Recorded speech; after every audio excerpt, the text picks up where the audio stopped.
والمرسلين وعلى آله وأصحابه ومن تبعهم بإحسان إلى يوم الدين. اللهم انفعنا بما علمتنا وعلمنا ما ينفعنا وزدنا علوما تنفعنا في الدنيا والآخرة. رب اشرح لي صدري ويسر لي أمري واحلل عقدة من لساني يفقهوا قولي. Amma ba'du, bapak-bapak, hadirin sekalian yang dimuliakan oleh Allah Subhanahu wa taala. Alhamdulillah, mari kita senantiasa bersyukur kepada Allah Subhanahu wa taala di mana pada kesempatan malam hari ini Allah masih memberikan berbagai macam karunia-Nya sehingga kita bisa menjalankan amal ibadah, menjalankan perintah Allah Subhanahu wa taala, yang mudah-mudahan apa yang sudah kita usahakan itu mendapatkan ganjaran dari sisi Allah Subhanahu wa taala. Amin ya rabbal alamin.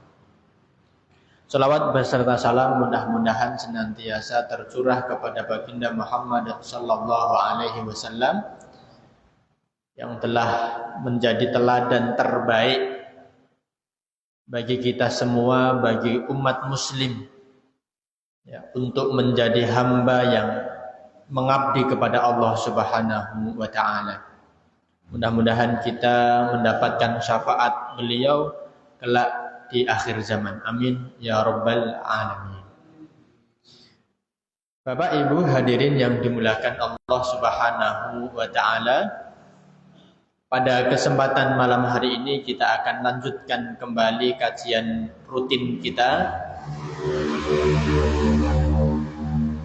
Kajian yang membahas tentang hadis arba'in ya. Kumpulan hadis yang dikumpulkan oleh Imam Nawawi yang kata para ulama jika kita dapat memahaminya dengan baik maka kita akan bisa memahami Islam secara global. Pada kesempatan malam hari ini kita akan masuk hadis yang ke-18. Ya. Kami bacakan dulu hadisnya. An Abi Dzarrin Jundub bin Junadah wa Abi Abdurrahman Mu'adz bin Jabal radhiyallahu anhuma. Dari Abu Dzar Jundub bin Junadah dan Abu Abdurrahman Mu'adz bin Jabal radhiyallahu anhuma, dari Rasulullah sallallahu alaihi wasallam qala, bahwa beliau bersabda, itulah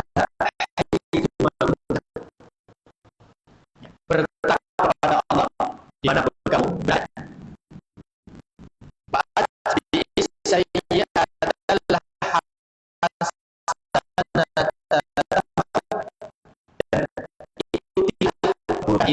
saya baik itu akan menghilangkan keburukan, akan menghapuskan keburukan. Ya. Wa khaliqin nasa bi khuluqin hasanin, dan pergaulilah manusia, berbuatlah dengan manusia dengan akhlak yang baik.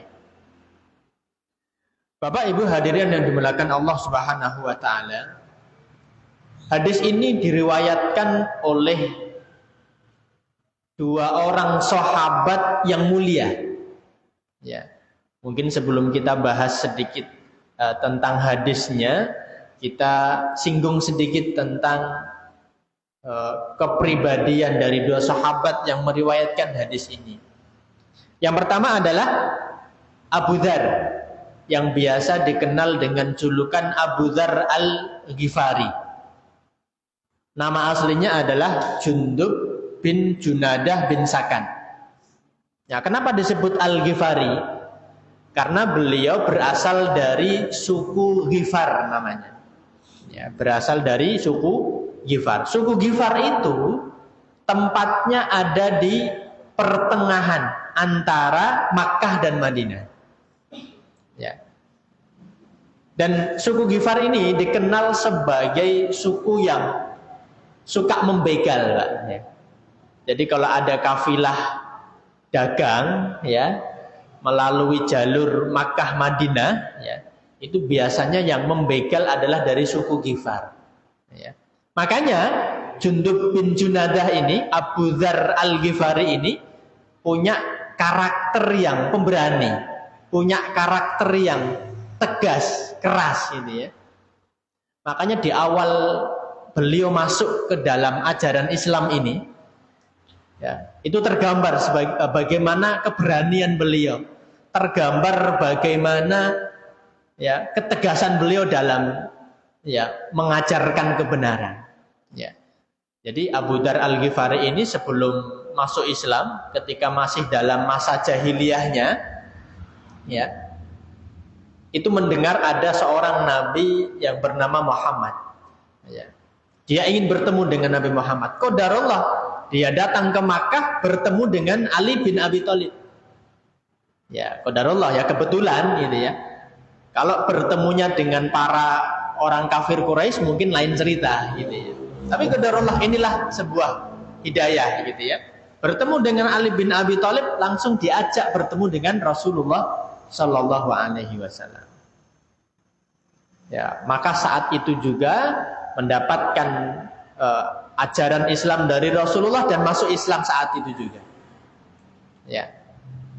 Dan tadi bentuk pemberaninya, ya, sikap pemberaninya tergambar begitu dia masuk Islam, dia langsung berdiri di hadapan Ka'bah, di depan Ka'bah atau di depan Masjidil Haram, menyatakan keislamannya dan mengajak orang-orang kafir Quraisy untuk masuk Islam. Wah, ini berani betul, Pak ya. Padahal saat itu ya masih sedikit sekali yang masuk ke dalam Islam. Ya. Maka orang-orang kafir Quraisy ini ya memukuli siapa? Abu Dzar Al-Ghifari. Ya. Sampai ya kalau dibiarkan begitu saja bisa meninggal tuh ya Abu Dzar Al-Ghifari. Maka kemudian sahabat Ibnu Abbas ngasih tahu, wahai orang-orang kafir Quraisy, ya, sesungguhnya dia ini adalah orang dari suku Ghifar. Ya, yang terkenal suku pembegal ya. Kalau ini sampai meninggal, sampai mati, bahaya. Ya. Orang-orang Ghifar nanti akan bisa balas dendam. Maka kemudian dibiarkan hidup. Ya, sampai meninggal, ya. Maka kemudian Rasulullah Shallallahu Alaihi Wasallam memerintahkan kepada Abu Dzar Al-Ghifari, ya sudah, kamu mending dakwah di sukumu sendiri. Ya, hingga akhirnya kembali ke sukunya. Dengan izin Allah, orang-orang suku Ghifar ini banyak masuk ke dalam Islam. Ya, melalui jalur ya dakwahnya Abu Dzar Al-Ghifari. Dan Abu Dzar Al-Ghifari ini kemudian dikenal sebagai sosok yang zuhud, Pak ya. Ya, dikenal sebagai sosok yang mencintai kebenaran, suka memberikan nasihat para pemimpin. Ya. Kezuhudannya ini tergambar ketika kaum muslimin sudah banyak melakukan futuhat, ya. Pembukaan, banyak kemenangan sehingga ekonomi semakin meningkat gitu ya. Orang punya ekonomi yang menengah begitulah ya. Bisa menikmati kekayaan tapi tidak dengan Abu Dzar. Abu Dzar dia ingin tetap hidup sebagaimana Rasulullah. Makannya cuma kurma, ya minumnya air.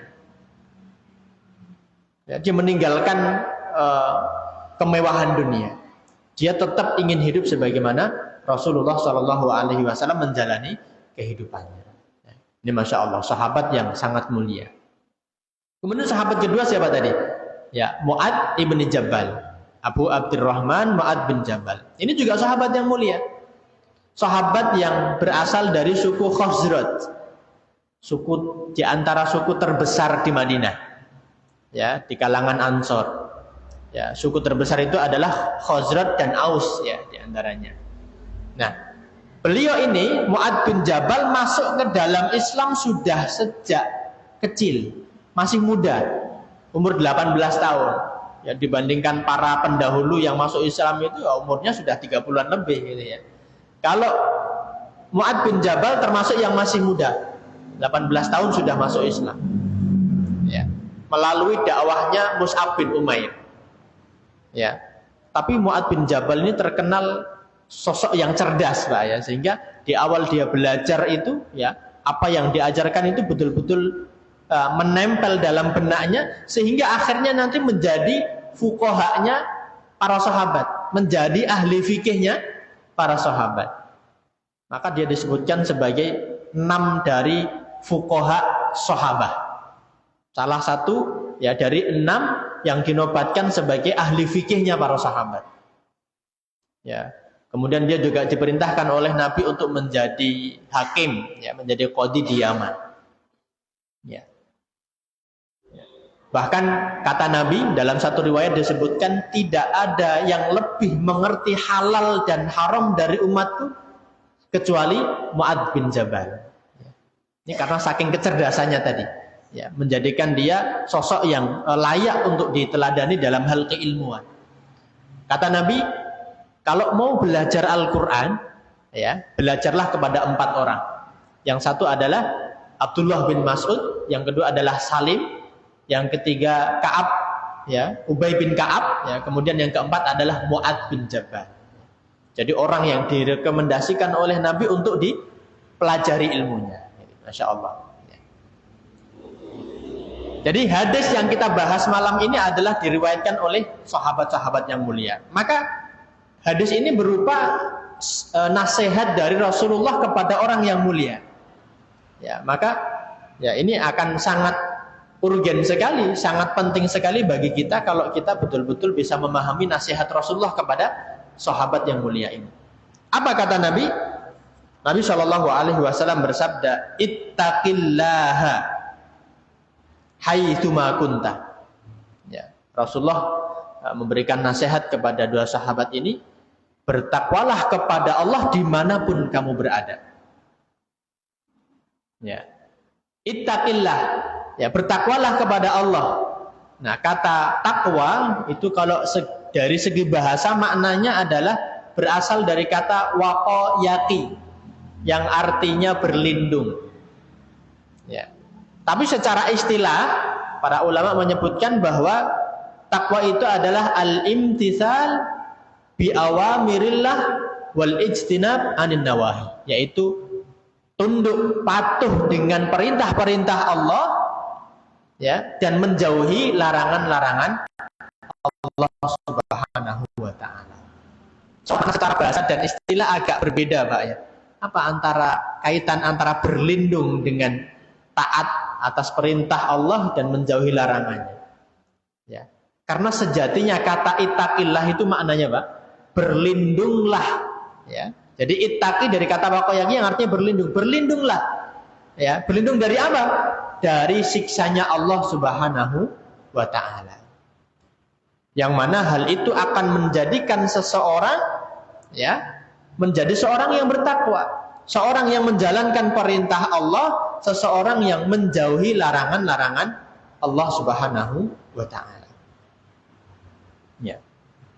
Jadi perbuatan takwa atau sifat takwa itu, ya, adalah perbuatan atau sebuah sifat yang menjauhkan seseorang dari siksanya Allah Subhanahu wa taala.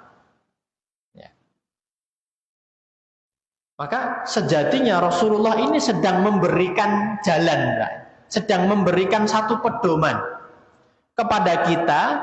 Kalau kita ingin selamat, ya, selamat dari apa? Dari siksanya Allah Subhanahu wa taala, maka taatilah perintah Allah, jauhilah larangannya. Ini sudah menjadi aturan yang mesti kita jalani sebagai seorang yang beriman kepada Allah. Ya, jangan cari jalan yang lain. Kalau kita ingin selamat dari siksanya Allah adalah berbuat takwa. Ya. Hanya kadang-kadang yang timbul dalam perasaan sebagian kita itu, Pak. Ya, kalau suruh taat dengan aturan Allah itu kadang-kadang ada yang merasa ribet gitu ya.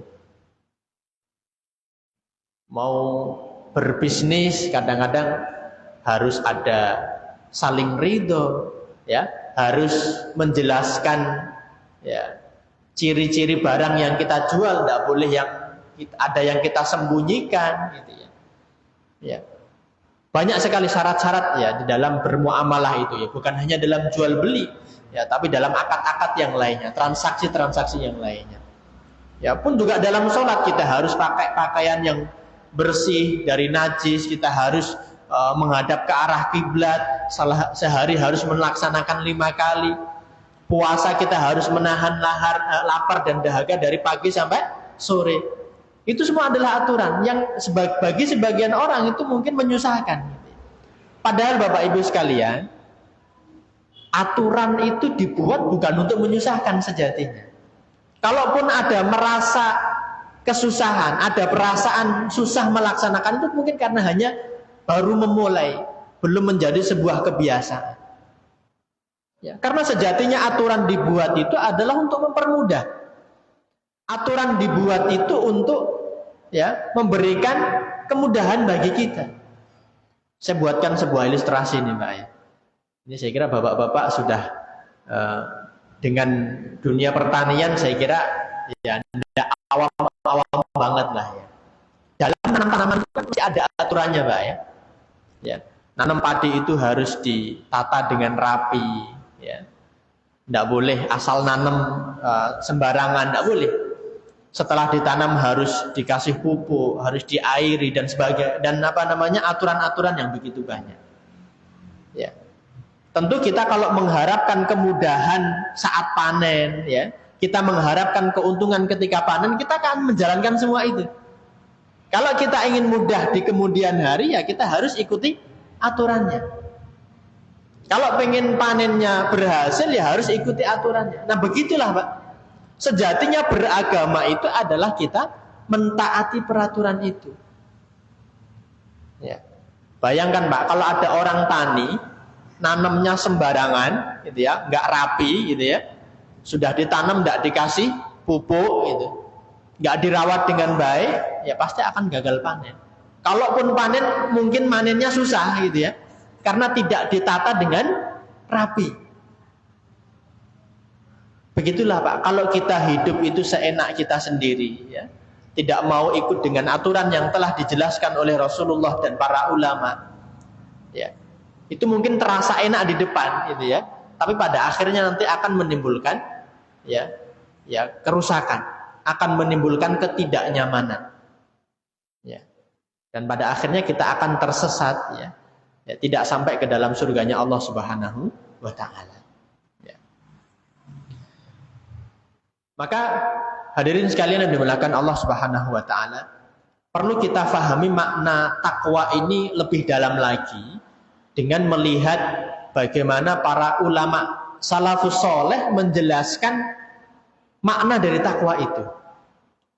Ya, misalnya ada sahabat Ali bin Abi Thalib ketika memaknai apa itu yang disebut dengan takwa, beliau menjelaskan begini, at-taqwa hiya al-khawfu bil jalil. Kata beliau, takwa itu adalah takut kepada al-jalil. Siapa itu al-jalil? Allah Subhanahu wa Ta'ala. Al-jalil maknanya adalah yang maha mulia. Jangan salah sebut, jangan zalil.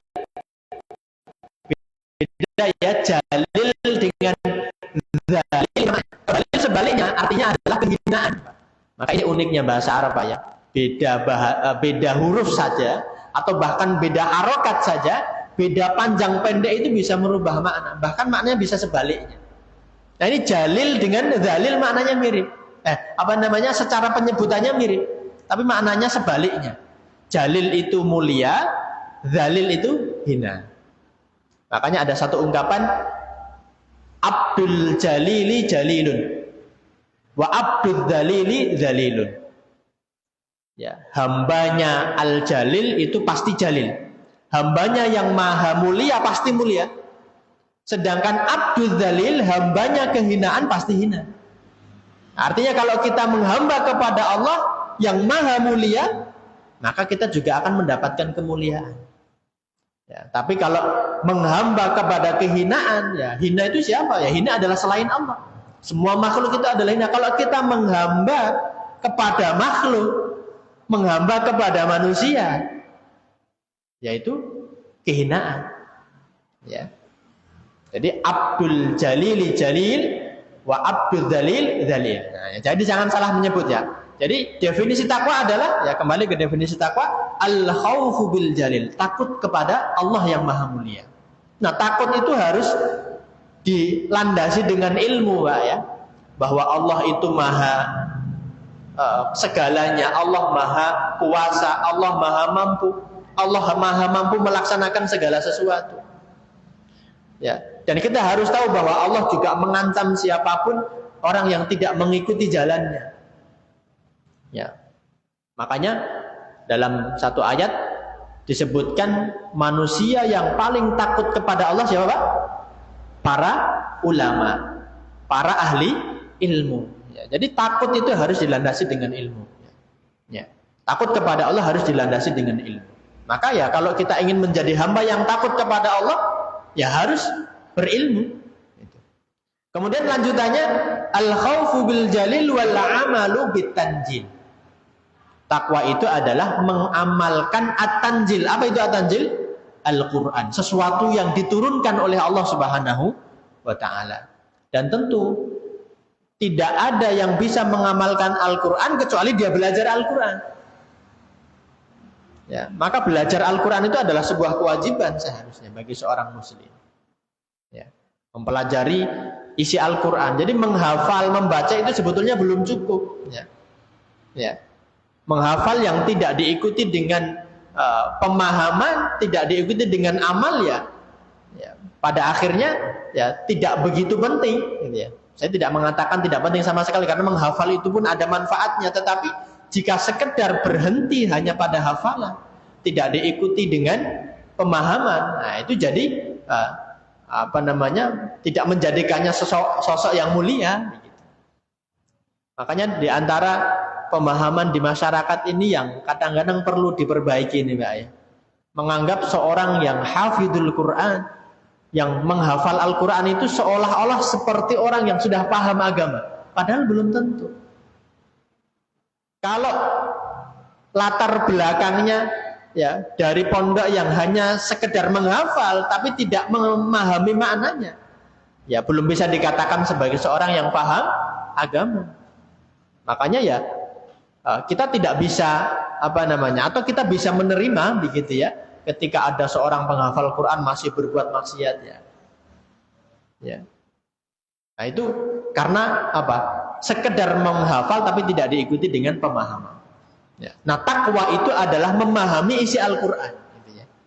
Ya jadi al-amalu bitanjil, mengamalkan apa yang ada di dalam Al-Quran yang dilandasi dengan pengetahuannya terhadap Al-Quran. Kemudian al-qanaatu bil qalil. Takwa itu adalah qanaah. Qanaah dengan yang sedikit. Qanaah itu merasa cukup. Ya, qanaah itu ya apa artinya? Merasa puas atas apa yang telah Allah berikan kepada kita yang sedikit itu ya. Karena sejatinya apa yang Allah berikan di dunia ini hanyalah sedikit sebetulnya. Ya, sudah merasa cukup. Ya, tidak tidak merasa tamak terhadap ya apa yang Allah berikan kepada kita. Itulah takwa. Kemudian yang terakhir kata beliau wal isti'dadu liyaumir rahim, yaitu mempersiapkan diri untuk menghadapi kepergian kita. Ar-rahil itu artinya adalah pergi. Maksudnya apa? Kematian kita. Mempersiapkan diri untuk menghadapi kematian. Itulah takwa, Pak. Ya. Jadi takwa itu adalah bagaimana kita memahami betul apa yang seharusnya kita kerjakan di dunia ini, ya sebagai sebuah bekal, ya untuk mempersiapkan diri menghadap kepada Allah Subhanahu wa Ta'ala. Ya itulah makna takwa. Banyak sebetulnya makna takwa, tapi kita singgung mungkin tidak semuanya, beberapa saja ya. Misalnya ada sahabat Abu Hurairah ketika beliau ditanya tentang takwa. Ya. Beliau suatu ketika pernah ditanya tentang takwa ya, Abu Hurairah, wahai Abu Hurairah, apa itu yang dimaksud dengan takwa? Beliau balik tanya kepada orang yang bertanya. Ya. Apa yang akan kamu lakukan? Atau begini, ditanya balik, pernahkah kamu jalan di jalan yang berduri? Orang yang bertanya tadi jawab, Pak, pernah. Apa yang kamu lakukan? Ya, saya menghindar. Kalau tidak, ya saya langkahi, ya. Atau kalau tidak, saya berhenti. Nah, kata Abu Hurairah, itulah takwa. Jadi takwa itu oleh Abu Hurairah digambarkan seperti orang yang jalan di tempat yang berduri.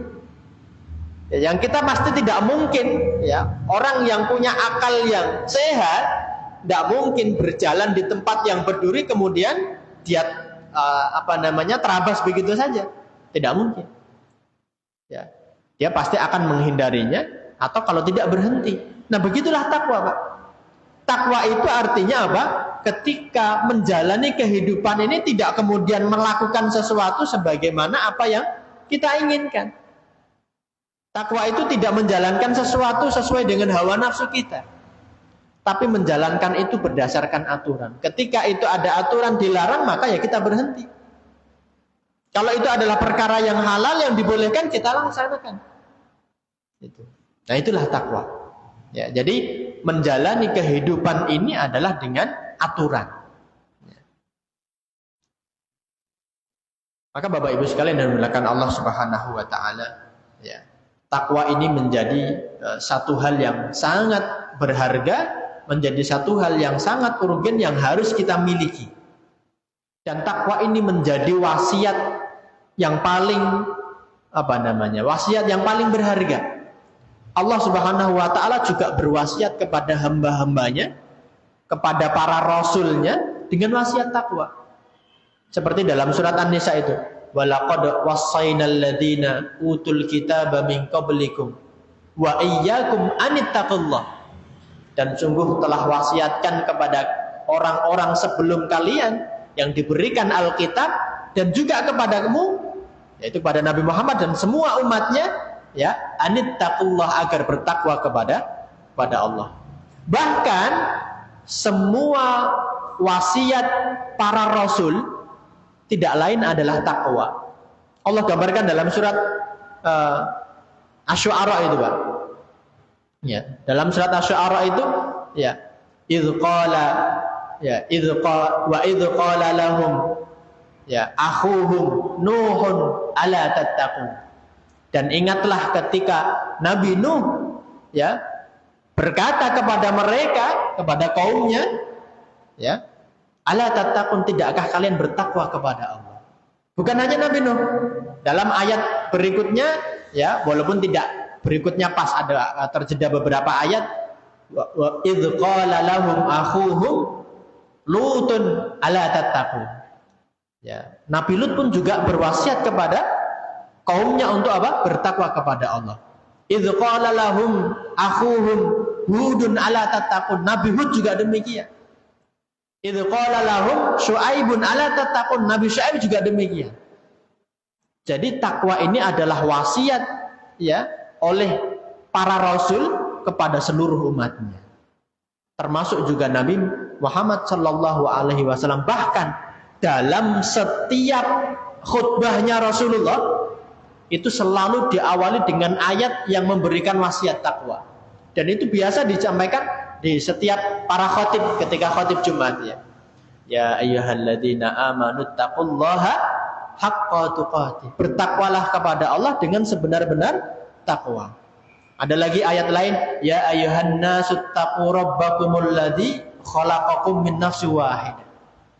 Ada ayat lagi, ya ayyuhalladzina amanu taqullaha wa qulu qawlan sadida.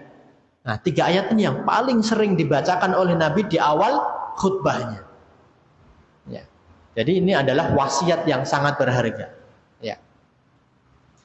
Nah, kemudian saya lanjutkan hadisnya, ittaqullaha haitsu ma kunta. Bertakwalah kepada Allah dimanapun kalian berada. Nah, kata haitsu, Pak, ya, kata haitsu itu secara bahasa itu bisa bermakna dzarful makan pun juga bisa dzarful zaman. Dzarful makan itu menunjukkan tempat. Jadi maksudnya adalah bertakwalah kepada Allah dimanapun kalian berada. Tidak terbatas, mau di masjid, mau di rumah, mau di kantor, ya, mau di pasar, di tempat kerja, dimanapun bertakwa kepada Allah. Bisa juga dimaknai bertakwalah kepada Allah kapanpun, ya, kapanpun, mau di waktu pagi, siang ataupun malam, mau di saat kita bersama dengan banyak orang, di saat ramai ataupun kita sendiri, ya. Nah, ini ada perintah bertakwa kepada Allah Subhanahu wa taala. Jadi takwa itu tidak terbatas oleh tempat, juga tidak terbatas oleh waktu, bahkan tidak terbatas oleh keadaan. Mau dalam keadaan lapang, mau dalam keadaan sempit, ya kita harus bertakwa kepada Allah. Ya. Nah, hanya para ulama ada yang membahas nih. Misalnya Syekh Utsaimin beliau mengatakan lebih baik mana kita bertakwa ketika berada di hadapan banyak orang, kita pertontonkan, atau ketika kita menyendiri. Nah, kata Syekh Utsaimin beliau mengatakan, ya tergantung. Kalau ketakwaan kita ini kemudian memberikan manfaat, memberikan kemaslahatan, bisa dicontoh oleh orang lain, maka kita bertakwa menunjukkan amal soleh di hadapan manusia, itu adalah sebuah kebaikan. Itu lebih afdol. Ya, itu lebih baik dibandingkan kalau kita bertakwa sembunyi-sembunyi. Karena kata Nabi apa? Man sanna sunnatan fil Islam, ya, man sanna fil Islami sunnatan hasanatan falahu ajruha wa ajru man amila biha. Orang yang berbuat kebaikan dan diikuti oleh orang, itu akan mendapatkan kebaikan dan juga kebaikan oleh orang yang mengerjakannya. Ya, maka kalau perbuatan kita akan diikuti oleh orang, nah itu lebih baik kita tunjukkan. Ya. Tapi jika sebaliknya perbuatan itu tidak ada manfaatnya atau bahkan madharat, menjadikan kita kemudian riya, ya, ingin dilihat oleh orang lain, tidak ikhlas ketika beramal, maka lebih baik dilakukan secara sembunyi-sembunyi. Makanya ada satu golongan, ya dari 7 golongan yang dinaungi oleh Allah Subhanahu wa taala dari kiamat kelak. Salah satunya apa? Orang yang bersedekah dengan sembunyi-sembunyi, ya, seolah-olah tangan kirinya tidak mengetahui bahwa tangan kanannya sedang bersedekah. Ya. Jadi akan lebih ikhlas memang kalau kita beramal itu dengan secara sembunyi-sembunyi. Bapak Ibu sekalian dimuliakan Allah Subhanahu wa taala. Saya lanjutkan, ya. Wa atbi'is sayyi'atal hasanata tamhuha. Kata Rasulullah, dan ikutilah, iringilah kebaikan, keburukan itu dengan kebaikan. Yang niscaya kebaikan itu akan menghapus keburukan. Jadi Bapak Ibu sekalian, Rasulullah ingin memberikan ingin memberikan jalan kepada kita, memberikan pedoman kepada kita. Rasulullah tahu bahwa kita sebagai manusia, setinggi apapun ketakwaan kita, setinggi apapun, ya, keimanan kita, pasti akan berbuat salah. Karena kata Nabi, kullu bani Adam khata' wa khairu khata'na tawwabun. Kata Nabi, semua manusia itu pasti pernah berbuat salah. Ya. Dan sebaik-baik orang yang berbuat salah adalah yang kemudian bertobat kepada Allah. Nah, Rasulullah kasih jalan itu, kasih pedoman. Kalau kalian berbuat keburukan, berbuat dosa, maka iringilah dengan berbuat baik. Ya, iringilah dengan kebaikan. Niscaya kebaikan itu akan menghapuskan keburukan, akan menghapuskan dosa-dosa itu. Maka Bapak Ibu sekalian, barangkali kita pernah mungkin menyakiti hati saudara kita, ya, maka iringilah dengan kebaikan, ajak traktir, gitu ya, ajak makan, gitu ya. Kalau kita pernah menyakiti hati istri misalnya, ya, ajak belanja, gitu ya. Ya, iringi dengan kebaikan. Niscaya kebaikan itu akan menghapus keburukan itu. Nah, kemudian para ulama membahas keburukan seperti apa, dosa seperti apa yang bisa dihapuskan oleh amal itu. Ya, para ulama sepakat bahwa yang bisa dihapuskan oleh amal itu adalah dosa-dosa kecil, dan dosa itu adalah berkaitan dengan Allah Subhanahu wa taala. Ya, dosa yang bisa dihapuskan dengan amal secara otomatis, ya. Ya, itu adalah ketika yang kita lakukan adalah dosa kecil dan dosa itu berkaitan dengan Allah.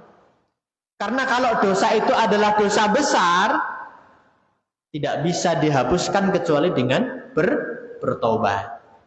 Ya, harus bertobat. Taubatan nasuha. Ya, tidak cukup dengan kita iringi dengan kebaikan, harus kita bertobat kepada Allah. Ya. Atau kalau kau keburukan itu, perbuatan salah itu berkaitan dengan manusia, ya harus minta maaf. Tidak cukup dengan kita iringi kebaikan, tapi harus minta maaf juga. Misalkan saya contohkan tadi, karena menyakiti orang lain, ya kita minta maaf dulu, baru kemudian kita ajak dia untuk ya makan misalnya, ya, kita traktir makan. Ya. Jadi harus ada minta maaf. Kalau ada hak orang lain yang kita langgar, ya harus kita kembalikan haknya. Seandainya ada barang dia yang rusak gara-gara perbuatan kita, harus kita ganti. Tidak cukup dengan kita berbuat baik saja. Ya. Jadi perbuatan dosa yang bisa dihapuskan oleh satu amal adalah kalau dosa itu dosa kecil dan berkaitan dengan Allah Subhanahu wa Ta'ala. Ya, bahkan Bapak Ibu sekalian, ada amalan-amalan yang secara khusus bisa menghapuskan dosa. Ya, ada amalan-amalan yang secara khusus bisa menghapuskan dosa. Contohnya berwudu. Ya, Nabi ya, idza tawaddu'a ya fa'ahsinil wudu'a, kata Rasulullah. Kalau kamu sedang berwudu, sempurnakanlah wudu. Ya. Maka kata Nabi, akan berguguran dosa-dosa itu min jasadihi, dari tubuhnya. Jadi Bapak Ibu sekalian, berwudu itu kalau kita sempurnakan wudu kita, itu bisa menghapuskan, menggugurkan dosa-dosa kita. Ya. Bahkan langkah kaki kita menuju ke masjid itu pun juga bisa menggugurkan dosa kita. Ya, dalam satu hadis disebutkan langkah kaki kanan kita itu menambah pahala, langkah kaki kiri itu menghapuskan dosa.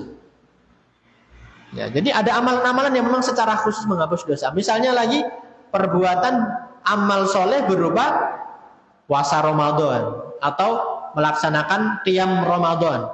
Ya, dalam hadis yang biasa dibacakan ketika di bulan Ramadan, man shoma ramadhana imanan wa ihtisaban ghufira lahu ma taqaddama min dhanbi, akan diampuni dosa-dosanya, dihapuskan dosa-dosanya.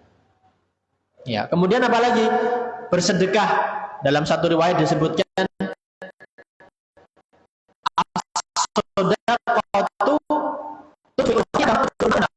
sedekah itu bisa menghapuskan kesalahan sebagaimana air itu bisa mematikan api. Ya, jadi bersedekah itu bisa menghapuskan kesalahan yang pernah kita kerjakan. Ya. Contoh lagi apa? Umroh, haji. Ya, kata Rasulullah, orang yang berhaji, ya, man hajja hadal bait, kata Rasul, barang siapa yang melaksanakan ibadah haji, fala yarfusu, ya, dan dia tidak mengucapkan kalimat-kalimat yang baik, ya, tidak mengucapkan kalimat-kalimat yang buruk, ya, maka akan dihapuskan, ya, kharaja min dunubihi, ya, kayaumin waladathu ummuhu, maka dia akan keluar dari dosa-dosanya, akan gugur dosa-dosanya seperti seseorang yang baru dilahirkan dari kandungan ibunya. Jadi orang kalau habis berangkat haji, ya, habis melaksanakan ibadah haji dengan haji yang baik, ya, dengan menjaga niatnya, menjalankan aturannya dengan baik, itu seperti orang yang baru apa? Dilahirkan dari perut ibunya, suci dari perbuatan dosa. Gitu ya, suci dari perbuatan dosa.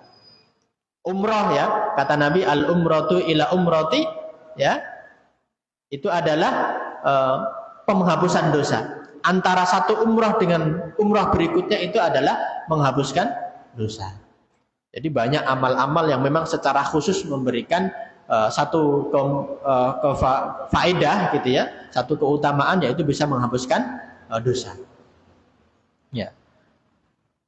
Bapak Ibu sekalian dimuliakan Allah Subhanahu wa Ta'ala, jadi karena waktu kita sudah habis, ya, sebetulnya masih ada satu poin lagi, ya, poin terakhir, tetapi mungkin waktunya yang tidak cukup, mungkin bisa kita sambung kembali di pertemuan yang akan datang.